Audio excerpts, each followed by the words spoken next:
Assalamualaikum warahmatullahi wabarakatuh. Shalom, salve, salam sehat dan salam sejahtera untuk kita semua. Yang saya hormati Ibu Maria Tri Kristina Pelokila SEMM selaku Widya Suara, dan yang saya banggakan teman-teman sekalian. Izin memperkenalkan diri terlebih dahulu. Perkenalkan, nama lengkap saya Fotinus Wahyu Josiris. Saya biasa disapa Yudi. Saya berasal dari instansi Satuan Polisi Pamong Praja Kabupaten Manggarai Timur dengan jabatan Polisi Pamong Praja Ahli Pertama. Jadi pada kesempatan kali ini saya ingin menceritakan sedikit terkait dengan pengalaman pembelajaran pada agenda 2, yaitu pada pembelajaran sinkronus maupun asinkronus. Bahwa pada agenda 2 ini, yang mana materinya dibawakan langsung oleh Ibu Maya sendiri selaku Widya Suara, kami telah melaksanakan pembelajaran dimulai pada tanggal 26 Februari 2026, yaitu pada hari Kamis, hingga pada hari ini, pada hari Senin, pada tanggal 2 Maret 2026.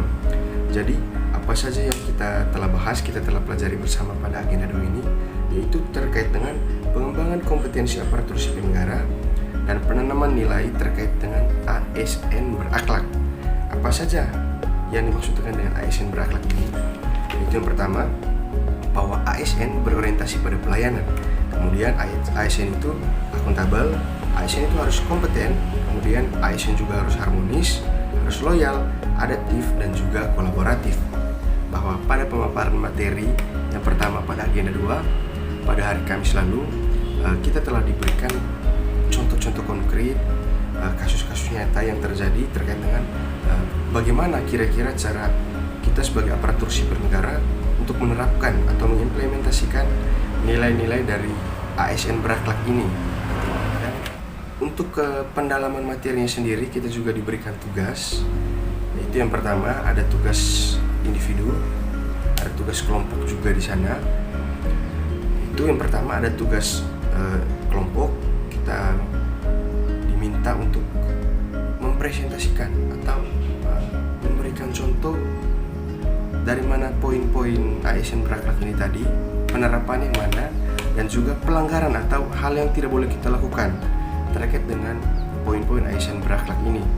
Dan kemudian juga kita telah diminta untuk membuat video yang sudah ditayangkan di YouTube. Tadi juga telah didiskusikan, telah dipaparkan dalam presentasi harian.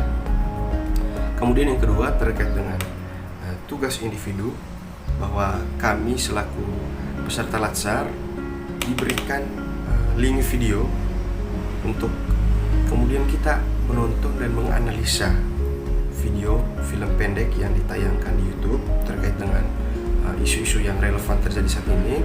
Kalau untuk saya sendiri, kemarin isu yang diangkat dalam video itu terkait dengan masih maraknya terjadinya korupsi dan gratifikasi di lingkungan kerja Indonesia. Gitu, bahwa dalam video tersebut saya pribadi bisa mengambil beberapa nilai yang ada di dalamnya tentang bagaimana sebagai aparatur sipil negara dan sebagai warga negara Indonesia yang baik dan bijaksana, kita harus benar-benar menerapkan nilai ASN berakhlak ini. Bahwa kita tidak boleh menggunakan jabatan yang kita miliki untuk mengambil keuntungan pribadi. Kemudian kita juga harus bertindak jujur, bertindak adil, dengan tidak menerima suap, tidak menerima gratifikasi dalam bentuk apapun, terlepas dari kondisi kita yang sangat amat membutuhkan uang ataupun membutuhkan uluran bantuan dari pihak-pihak lain. Kemudian ada tugas yang ketiga terkait dengan gagasan. Kami diminta untuk menciptakan gagasan penerapan nilai-nilai dasar PSN berakhlak. Ini masih sehubungan dengan agenda 1 yang telah kami bahas, bahwa kami telah mengangkat isu yang terjadi dan relevan di instansi kami masing-masing. Untuk saya pribadi tadi, isunya itu terkait dengan belum optimalnya pengelolaan arsip data pegawai baik untuk PNS, P3K dan juga P3K par waktu yang ada di Satuan Polisi Pamong Praja Kabupaten Manggarai Timur. Jadi kemudian saya menciptakan suatu gagasan, memberikan suatu rekomendasi, yaitu terkait dengan pembuatan sistem integrasi gudang arsip pegawai ASN yang disingkat dengan SIGAP ASN. Bahwa dengan adanya inovasi ini, tentunya ini dapat lebih memudahkan kita sebagai para pegawai untuk mengarsipkan data-data fisik maupun digital itu agar lebih tersimpan rapi dan aman. Dan terima kasih Ibu telah memberikan pembelajaran yang sangat banyak dengan metode belajar yang baik, diskusi dan mendapatkan banyak pencerahan, motivasi agar kami sebagai CPNS mampu melayani dengan sepenuh hati, khususnya sesuai dengan nilai-nilai ASN berakhlak.